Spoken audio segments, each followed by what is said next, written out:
Tahimik at matalino.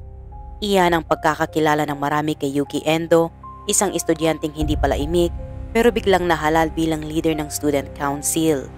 Sa likod ng kanyang maayos na imahe at mga tagumpay, unti-unti palang nabubunyag ang masalimuot niyang pag-iisip at damdamin hanggang sa isang gabi, isang trahedya ang yumanig sa buong komunidad.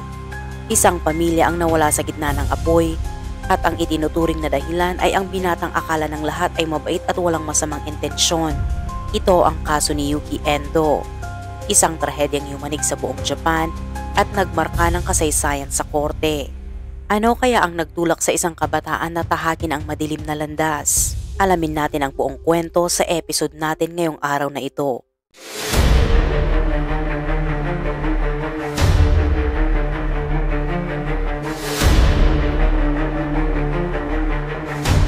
Madaling araw no ika-12 ng Oktubre taong 2021, mahimbing nang natutulog ang lungsod ng Kufu sa Yamanashi Prefecture, Japan. Ngunit bandang 3:50 ng madaling araw, isang residente ang biglang nagising sa malakas na pagsabog. Kasunod nito, malinaw niyang narinig ang tunog ng nasusunog na kahoy. Lumapit siya sa bintana at nakita niya ang bahay ng pamilya Inoue na nilalamon na ng matitinding apoy.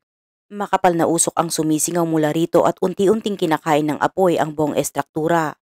10 minuto lamang bago ito mangyari, nakarinig siya ng mga kakaibang ingay mula sa bahay ng pamilya Inoue, ngunit dahil sa antok ay hindi niya na ito binigyan ng pansin. Hindi niya inakala na ilang saglit lang ay magliliyab na ang buong bahay.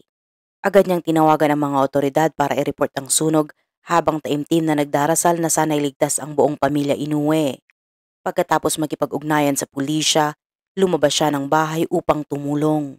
Ngunit paglabas niya, nakita niyang naroon na rin ang iba pang mga kapitbahay na nakapansin sa insidente. Sa kasamaang palad, masyado ng malaki ang apoy kaya wala silang nagawa kundi hintayin ang pagdating ng mga bumbero. Sa hindi inaasahang pangyayari, mas nauna pang dumating ang mga pulis sa lugar bago ang mga bumbero. Kasama nila ang 2 batang babae na kalaunay kinilalang mga anak ng pamilya Inoue. Si Kiko Inoue, 17 anyos at nasa ika-12 baitang, at si Rico Inoue, 14 na anyos at nasa ika-9 na baitang. Lumalabas sa investigasyon na ilang minuto bago masunog ang bahay, natutulog sina Kiko at Rico sa ika-2 palapag nang makarinig sila ng mga hindi karaniwang tunog mula sa ibaba. Inakala ni Rico na nagtatalo ang kanilang mga magulang kaya't bumaba siya upang alamin ang nangyayari. Ngunit sa kanyang pagbaba, isang nakakatakot na eksena ang bumungad sa kanya. Isang lalaking hindi nila kilala ang nakatayo roon, may hawak na patalim, habang ang kanilang ina ay nakahandusay na sa sahig at hindi na gumagalaw. Sa labis na takot, agad na tumakbo si Rico. Ngunit nahabol siya ng lalaki at tinangkang saktan sa ulo gamit ang patalim. Sa kabila ng panganib, buong lakas siyang nagpumiglas. Sa kanyang pagkikipagbuno, natanggal ang patalim sa kamay ng lalaki kaya't mabilis siyang tumakbo paakyat pabalik sa kwarto. Sa kabila ng naganap, hindi siya sinundan ng lalaki. Sa sobrang takot at pagkalito, agad niyang nilak ang pinto at sinabi kay Kiko ang lahat ng nangyari.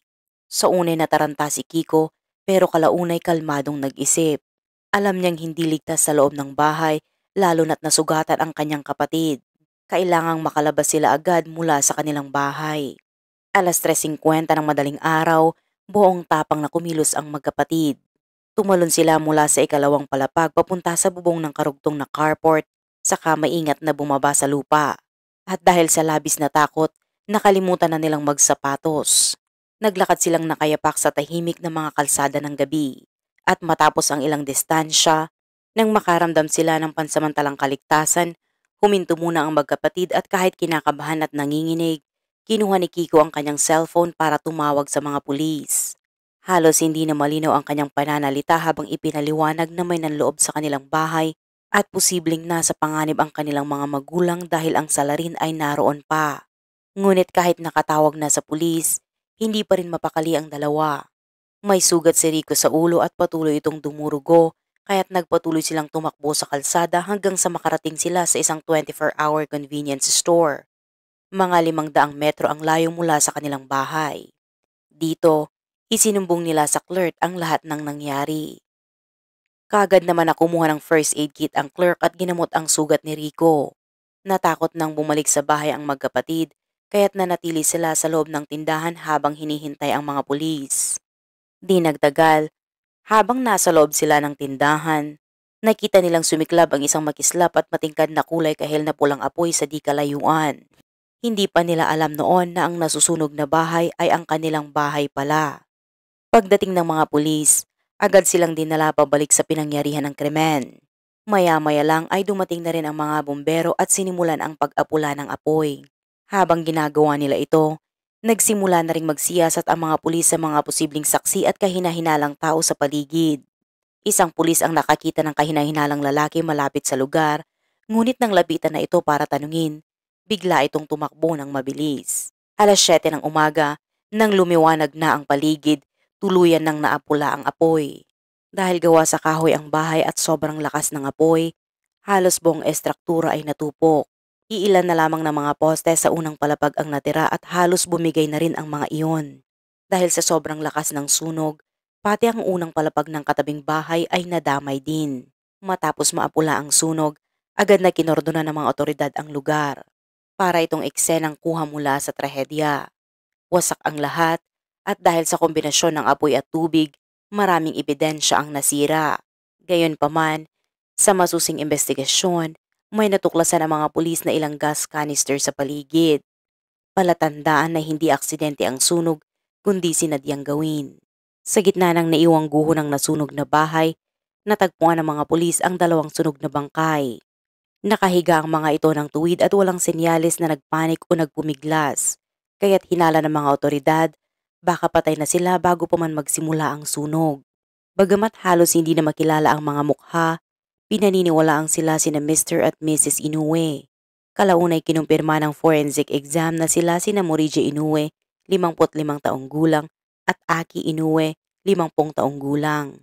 Lumabas sa autopsy na parehong may mahigit sa 10 malalim na saksak ang mga biktima sa kanilang internal organs at ang ikinamatay nila ay labis na pagkawala ng dugo. Samantala, nagtamo rin ng pinsala si Rico. May lamat sa kanyang bungo at sugat na 2 pulgadang haba mula sa noo hanggang sa tuktok ng kanyang ulo. Si Morigi Inoue ay isang empleyado sa construction engineering company. Tahimik at seryoso ang kanyang personalidad, ngunit lubos ang pagmamahal niya sa kanyang 2 anak. Kapag pinupuri ng mga kapitbahay ang pagkakahawig ng kanyang mga anak sa kanya, lumalambot ang kanyang mukha at napapangiti. Si Aki Inoue naman ay isang nurse at dating pinuno ng community committee. Masayahin at matulungin siyang tao sa paningin ng kanyang mga kapitbahay. Higit 10 taon na silang kasal ng kanyang asawa at nananatiling matatag ang kanilang relasyon. Matamis pa rin ang kanilang pagsasama tulad noong bagong kasal. Pareho nilang mahal na mahal ang kanilang mga anak. Madalas, ikinukwento ni Mrs. Inoue sa kanyang mga kapitbahay na nagsusumikap siya sa trabaho para matustusan ang kinabukasan ng kanyang mga anak. Sa paningin ng komunidad, ang pamilya Inoue ay larawan ng kasiyahan at pagkakaisa. Tuwing weekend, lagi silang lumalabas para magbakasyon. Sino ang mag-aakala na sa isang gabi lang, magbabago ang lahat? Pumanaw na sina Mr. at Mrs. Inoue at iniwang ulila ang 2 batang anak. Pati ang alagang pusa na nasa unang palapag ay hindi rin nakaligtas sa malupit na kapalaran. Lubos ang pighati na naramdaman ni Kiko at Rico, hindi lamang dahil sa pagkawala ng kanilang mga magulang, kundi dahil na rin sa bilis at tindi ng trahedyang dumapos sa kanila. Hindi pa kailanman nagkakaroon ng ganitong karasang krimen sa kanilang mapayapang lugar, kaya't determinadong kumilos ang mga otoridad. Agad nilang sinimulan ang masusing investigasyon para mahanap ang salarin, maibalik ang hustisya para sa pamilya Inoue at maibsan ang takot na bumabalot sa buong komunidad. Bagaman sinabi ni Kiko sa mga pulis na isang magnanakaw ang pumasok sa kanilang bahay, batay sa nakita sa sunog, naniniwala ang mga investigador na planado ang lahat. Malamang ay sinadya ang sunog upang sirain ang lahat ng ebidensya. Dahil dito, sinimulan ng mga otoridad ang masusing pag-iimbestiga sa mga social na koneksyon ng mag-asawang Inoue. Sa kanilang pagkalito, isang nakakagulat na pangyayari ang naganap. Makalipas lamang ang 9 na oras mula nang mangyari ang krimen, bandang alas 7 ng gabi ng parehong araw, nakatanggap ng tawag ang pulisya. Sa kabilang linya, isang lalaki ang umiiyak at nagsabing nakapatay daw siya. Matapos matanggap ang tawag, Pinakiusapan ng mga pulis ang lalaki na manatili kung nasaan siya at huwag gumalaw habang mabilis silang nagtungo sa lugar. Ang lokasyon ay isang estasyon ng patrol police na nasa humigit kumulang 30 kilometro mula sa bahay ng mga inuwe. Lumabas na ang lalaking ito ay nagpunta roon upang sumuko sa mga pulis, ngunit walang nakaduting opisyal sa oras na iyon kaya napilitan siyang tumawag. Pagdating ng mga pulis, nadatnan nila ang lalaki na siya mismo ang nagmaneho patungo roon. Walang kahinahinalang bagay sa kanyang sasakyan, ngunit kapansin-pansin ang mga bakas ng insidente sa kanyang katawan. May paso sa kanyang mukha at tila bali ang kanyang maliit na daliri sa kanyang kanang kamay. Kitang-kita rin na emosyonal siyang balisa at may paninigas ang kanyang mga galaw. Nang tanungin ng mga pulis ang mga detalye, hindi niya ito maayos na mailahad. Nauutal siya at hirap siyang magsalita. Tumagal hanggang 2:00 ng madaling araw kinabukasan ang interogasyon bago unti-unting nabuo ang kabuang larawan ng karumal-dumal na insidente. Matapos makuha ang sapat na impormasyon mula sa kanyang pahayag, inaresto siya ng mga otoridad sa kasong planadong pagpatay. Mabilis din siyang isinailalim sa medical na paggamot bilang paghahanda sa susunod na hakbang ng investigasyon at proseso ng paglilitis. Kinabukasan, bandang 2:00 ng hapon matapos ang kanyang gamutan, kinuha na siya ng mga pulis. Sa parehong oras, lumabas na rin ang mga ulat sa media tungkol sa insidente. Ayon sa impormasyon, ang sospek ay 19 na taong gulang pa lamang at isang estudyante sa high school. Alinsunod sa batas ng Japan noon, 20 anyos ang itinuturing na legal na edad ng pagiging adulto kaya't bilang menor de edad, kinakailangan ng mga otoridad na protektahan ang kanyang pagkakakilanlan. Kaya sa tuwing humaharap siya sa publiko, tinatakpan ang kanyang mukha. Maging ang mga bintana ng sasakyang sinasakyan niya ay binabalutan ng maitim na kurtina upang walang makakuha ng kanyang larawan. Sa mga ulat ng media, ipinagbawal ding banggitin ang kanyang tunay na pangalan, tirahan at anumang detalye na maaaring maglantad sa kanyang tunay na pagkatao. Dahil hindi inilabas ang personal na impormasyon ng sospek, lalong tumindi ang interes ng publiko.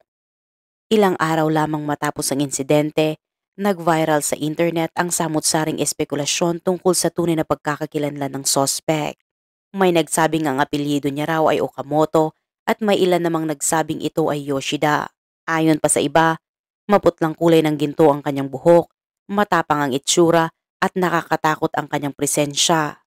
Minsan ding lumutang ang apelyedong mura sa mga chismis. Dahil marami ang may apelyedong ganito sa Kufu, lalo na sa mga namamahala ng mga ubasan, apektado rin ang kanilang kabuhayan. Bumaba ang kita ng ilang ubasan dahil sa negatibong impresyon dulot ng maling pagkakadawit sa kaso. Sa social media naman, kumalat ang mga larawan ng mga umano'y sospek. Maraming inosente ang nadamay, pinaghinalaan at naapektuhan ang normal nilang pamumuhay. Isang partikular na chismis ang lalo pang nagpabigat sa usapin. Sinasabing ang sospek ay kaklase raw mismo ni Kiko sa paaralan. Ang paaralang ito ay Yamanishi Prefectural Central High School, isang boarding school kung saan maraming estudyante ang nagtatrabaho ng part-time habang nag-aaral.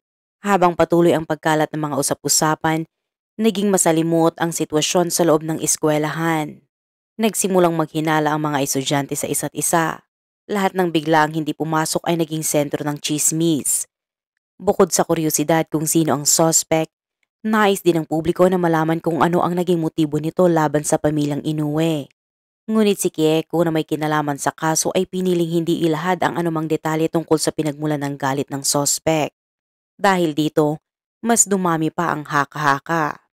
Isa sa mga lumutang na teorya ay ang posibilidad na si Keiko ay niligawan ng suspect. Ayon sa bersyong ito, tinanggihan siya ng mga magulang ni Keiko kaya't nagtanim ng galit ang lalaki at nauwi sa pagplano ng paghihiganti. May iba pang opinyong mas mapanira, kung saan pinapalabas na si Keiko raw ay may malayang pamumuhay pagdating sa relasyon.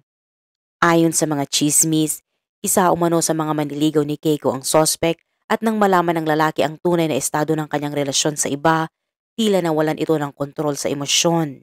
May mga ekstremistang opinyon pa ang nagsasabing posibleng kasabwat si Keiko sa krimen. Base lamang sa katotohanang hindi siya nasaktan sa insidente.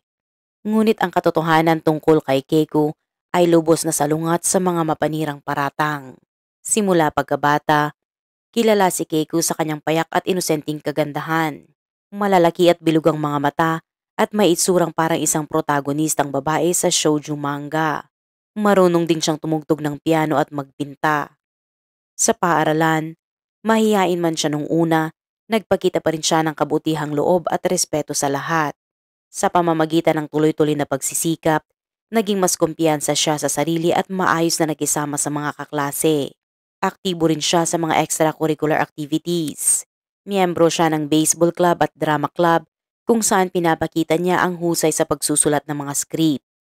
Dahil sa kanyang determinasyon, galing sa pag-aaral at pakikilahok sa mga gawain ng paaralan, naging bahagi siya ng student council at tiningala ng marami. Isa siyang inspirasyon para sa kanyang mga kaklase. Bagamat maraming humahanga at nagkakagusto sa kanya, palagi niyang mahinahong tinatanggihan ang mga ito.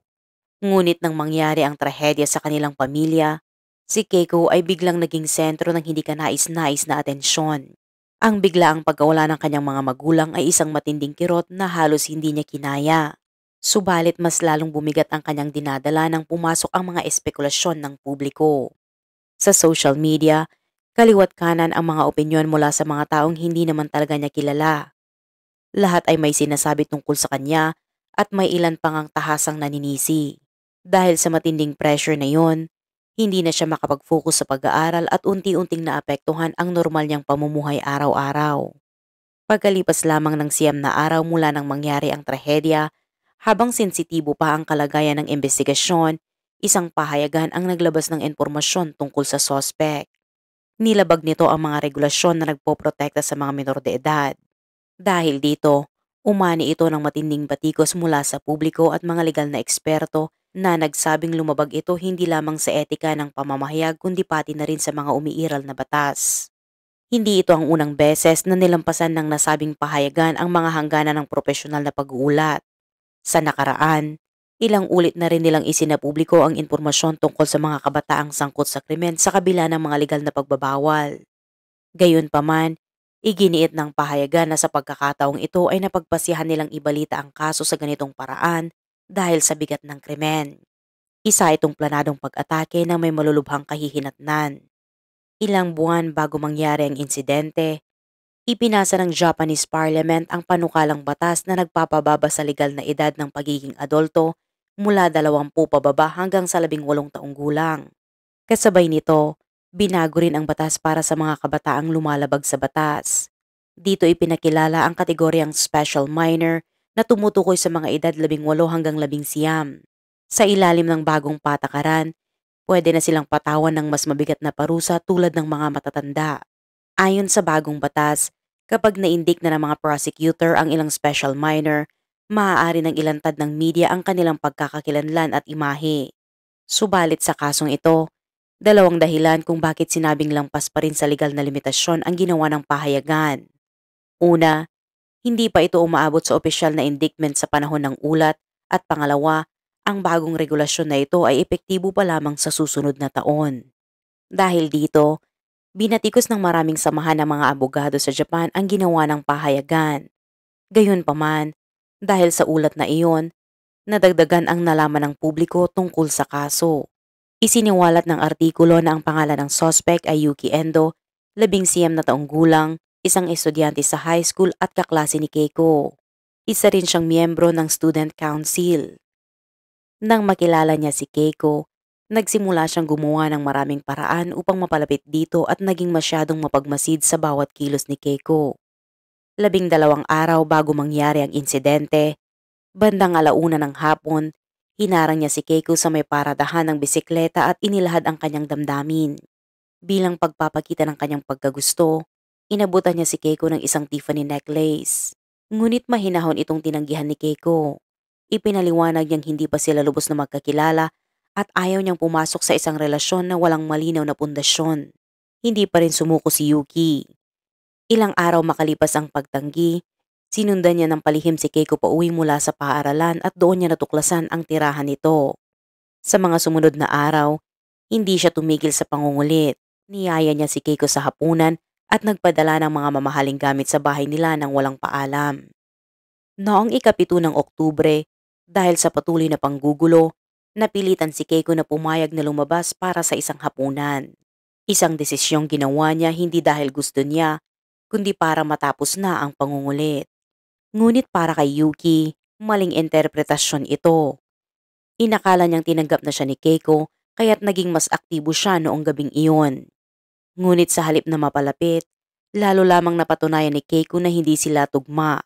Kinabukasan, nagpadala siya ng mensahe kay Yuki upang mulit-muling linawin na hindi siya interesadong makipagrelasyon dito at pagkatapos ay tuluyan na niya na itong blinlock sa lahat ng paraan ng komunikasyon. Lubos ang galit na naramdaman ni Yuki. Pakiramdam niya ay muli na naman siyang tinanggihan at sa kanyang isip, ito ay isang insultong hindi niya matanggap. Lalo na nang maalala niya ang unang pagtanggi niya noon kung saan pinagtawanan siya ng ilan at sinabing wala siyang pag-asa. Hindi na kinaya ng kanyang emosyon at dito nagsimulang mabuo sa kanyang isipan ang isang delikado at baluktot na plano. Nais niyang dukutin si Keiko at dalhin sa isang liblib na lugar. Sa kanyang imahinasyon, nais niyang harapin si Keiko at pilitin itong magpaliwanag kung bakit siya tinanggihan, na para bang may utang itong paliwanag sa kanya. Ngunit hindi doon natapos ang kanyang plano. Lumalim pa ang kanyang intensyon. Gusto niyang ikulong si Keiko upang maranasan nito ang kapalit ng pagtanggi sa kanya. Sa tuloy-tuloy na pag-iisip ng mga madidilim na bagay, bumili si Yuki ng mga gamit gaya ng pliers, electric drill at iba pang kasangkapan. Sa kanyang plano, gagamitin niya ito sa pananakit kay Keiko. Natagpuan na rin niya ang isang abandonadong bahay malapit sa tirahan ng kanyang lola sa tuhod at sa kanyang pananaw, ito ay perpektong taguan para isakatuparan ang kanyang balak. Bumili rin siya ng sleeping bag at nagtago ng mga tuyong pagkain. Patunay na handa siya sa isang matagalang pagtatago matapos ang krimen. Nang matapos ang kanyang paghahanda, sinimulan niyang sundan-sundan si Keiko sa eskwelahan at nag-aabang ng tamang tiempo. Isang araw, nakita ni Yuki si Keiko na malapit sa isang estudyanteng lalaki. Naglalakad silang magkasabay at tila malapit sa isa't isa. Sa tagpong ito, tuluyan ng nilamon ng selos at galit si Yuki. Sinunog nito ang lahat niyang planong pagdukot at pinalitan ng mas mabagsik at mapanirang balak. Ang hindi niya alam, ang kasama pala ni Keiko ay isang babaeng estudyante na nakasuot ng panlalaking damit. Matapos makapagdesisyon, bumili si Yuki ng iba't ibang klase ng kutsilyo. Kabilang dito ang isang 7 pulgadang cleaver at isang maliit na kutsilyong pambalat ng prutas. Nanood din siya ng online na mga video kung paano paandarin ang gas canister at kung paano basagin ang bintana ng hindi gumagawa ng ingay. Sa mga sumunod na araw, kompleto na ang kanyang paghahanda. Bumili siya ng mga gamit pangbasag ng bintana, 3 lighter at 9 na gas canister. Noong ika-7 ng Oktubre, hindi siya pumasok sa eskwelahan. Isang bagay na labis na ikinagulat ng kanyang mga kaklase dahil hindi siya dating nag-a-absent. May ilan nang naghinala na malamang ay apektado siya ng kabiguang tinanggap kay Keiko. Ngunit walang nakahula na ang mga susunod na araw ay magdadala ng isang kasong yayanig hindi lamang sa lungsod ng Kofu, kundi sa buong bansa ng Japan. Sa madaling araw ng ika-12 ng Oktubre, nagtungo si Yuki sa bahay ng pamilya Inoue sakay ng sasakyan at dala ang mga kagamitan na inihanda niya para isakatuparan ang matagal niyang balak. Ang wakasan ang buhay ng dalagitang gusto niya, kasama na ang buong pamilya nito. Dakong 3:20 ng umaga, dumating siya sa tapat ng bahay ni Keiko Inoue. Ilang ulit siyang naglalakad-lakad sa labas at nag-aalinlangan. Makalipas ang 10 minuto, tila napagpasihan niya na ituloy ang kanyang plano. Nilagyan niya ng tape ang isang bintana sa unang palapag, saka ito binasag para makapasok. Sa kabila ng kanyang ginawa, hindi raw ito nakalikha ng gaanong ingay. Matapos makapasok, tahimik siyang dumiretso sa silid-tulugan sa unang palapag kung saan mahimbing na natutulog ang mga magulang ni Keiko. Nang makarinig ng kakaibang tunog, nagising ang mag-asawang Mariji at Akie. Dala ng antok, hindi agad nila naunawaan ang sitwasyon kaya't sinamantala ni Yuki ang pagkakataon at sinaksak si Ginoong Mariji. Nagpumiglas ang biktima at tinawag ang kanyang asawa, pero hindi pa rin huminto ang salarin. Nagising si Ginang Akie at nasaksihan mismo ang kaguluhang nagaganap sa loob ng silid. Gulat na gulat siya at hindi na nakapag-isip ng maayos. Sa halip, tumakbo siya palabas ng silid sa sobrang takot. Sa puntong ito, Humugot pa si Yuki ng isa pang patalim at sinundan si Ginang Akie habang itinataas ang dalawang hawak niyang patalim. Tinangka ni Ginang Akie na salangin ang mga pag-atake gamit ang kanyang mga kamay pero hindi na niya na ito nakayanan. Kalaunan, bumagsak din siya sa sahig. Habang papalayo si Yuki, nakita niyang pababa ng hagdan si Rico, ang nakababatang kapatid ni Keiko. Nasugatan niya si Rico, ngunit hindi niya na ito hinabol pa. Sa halip, sinindihan niya ang dala niyang lighter at tinutukan ang mga gas canister na agad na nagliyab at lumamon sa buong bahay. Ngunit habang ginagawa niya ito, siya rin ay nasaktan. Pagkatapos gawin ang lahat ng ito, umalis si Yuki sa lugar. Hindi siya agad tumakas, kundi nakiosyoso pa siya sa mga kapitbahay na nagsimulang magtipon sa labas habang pinapanood ang pagtaas ng apoy. Maya-maya, isang pulis ang lumapit sa kanya para siya ay tanungin, dahilan upang siya ay magpanik at agad na tumakas. Tumungo siya sa isang abandonadong bahay na nasa 30 kilometro ang layo. Ang orihinal niyang plano na taguan kung saan niya balak sanang dalhin si Keiko. Pagsapit ng gabi, habang labis na nanlulumo sa mga pangyayari, nagpasya si Yuki na sumuko sa mga otoridad. Sa araw ding iyon, nakatakda sanang magsalita si Keiko sa isang youth education seminar bilang kinatawanan ng mga estudyante mula sa high school. Labis na ipinagmamalaki siya ng kanyang mga magulang at naniniwala silang maliwanag ang kinabukasan ng kanilang anak. Ngunit sa isang iglap, hindi lang ang talumpati ang nawala, kundi pati ang buong pamilya nila ay nawasak. Sa investigasyon ng pulisya, labis ang naging pagdaramdam ni Keiko. Paulit-ulit niyang sinisisi ang sarili at sinasabing dapat siya ang naging pakay, hindi ang kanyang pamilya.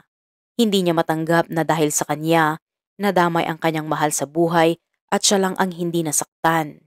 Noong 8 ng Abril taong 2022, opisyal ng kinasuhan si Yuki Endo ng Kufu City Prosecutor's Office. Siya ay nakusahan ng planadong pagpatay at panununog. Sa panahong ito, epektibo pa rin ang bagong armyenda sa batas para sa mga kabataang nasasangkot sa krimen. Dahil dito, agad na naging headline ang kaso at maraming impormasyon tungkol sa sospek ang lumabas. Napag-alamang ang tunay niyang pangalan ay Yuki Watanabe at siya ay 19 na taong gulang noong panahong iyon. Nakatira siya kasama ang kanyang mga magulang sa Chuo City na malapit lang sa Kofu. Mula pagkabata, mailap na talaga si Yuki. Kapag may bisita sa bahay, madalas siyang nagtatago at hindi lumalabas. Noong siya ay nasa 2 o 3 baitang ng elementarya, inaresto ang kanyang ama dahil umano sa pagnanakaw ng 2 water heater mula sa isang kumpanya. Agad na kumalat ang balita sa paaralan at simula noon ay naging tampulan ng paglayo at pangungutya si Yuki ng mga kaklase niya. Simula noon, natakot na siyang pumasok sa paaralan. Ang masamang karanasan na iyon ay naging malalim na sugat sa kanyang pagkatao. Habang lumilipas ang panahon, unti-unting nakalimutan ng mga kaklase ang insidenteng iyon. Pero sa loob ng tahanan ni Yuki, lalo pang lumala ang sitwasyon. Madalas mag-away ang kanyang mga magulang at umaabot pa ito sa pisikal na komprontasyon. Nagbabato ng gamit at minsan pa ay gumagamit ng matutulis na bagay. Nang siya ay nasa 5 baitang, muling nagkaroon ng hindi magandang karanasan si Yuki. Isa sa kanyang mga kaibigan ang pinaghinalaan siyang nagnakaw ng game card. Kahit hinalughog ang buong bahay nila, wala naman silang natagpo ang kahit anong game card. Paulit-ulit niyang sinabi na hindi siya ang kumuha at kahit ang kanyang ina ay hindi naniniwalang siya ang may sala.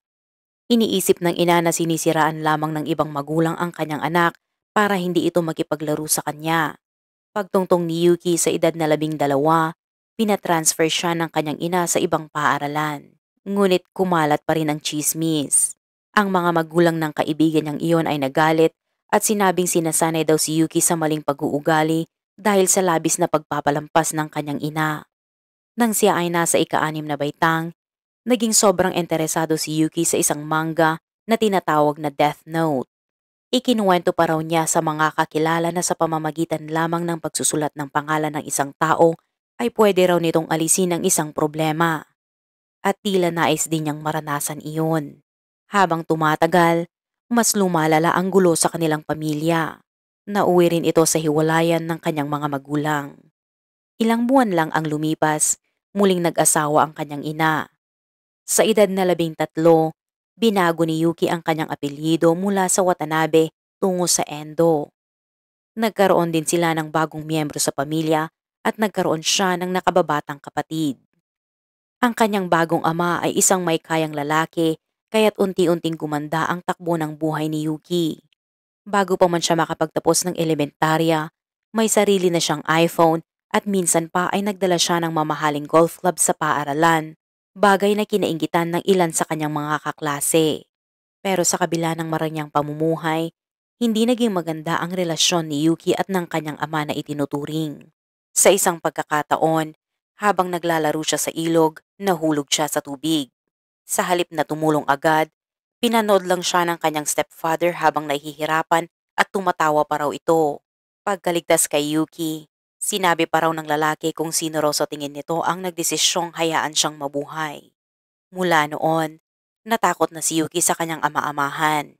Sa edad na 13, pumasok siya sa isang junior high school sa Kufu at sumali sa tennis club.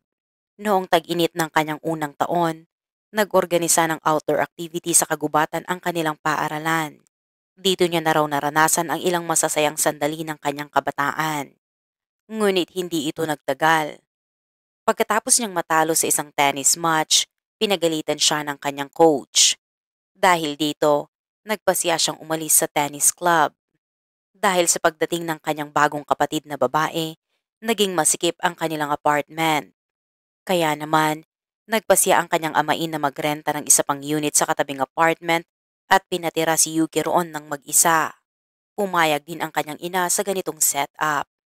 Madalas, habang nag-iisa si Yuki sa kabila, naririnig niya ang tawanan ng kanyang amain at iba pang miyembro ng pamilya sa kabilang unit.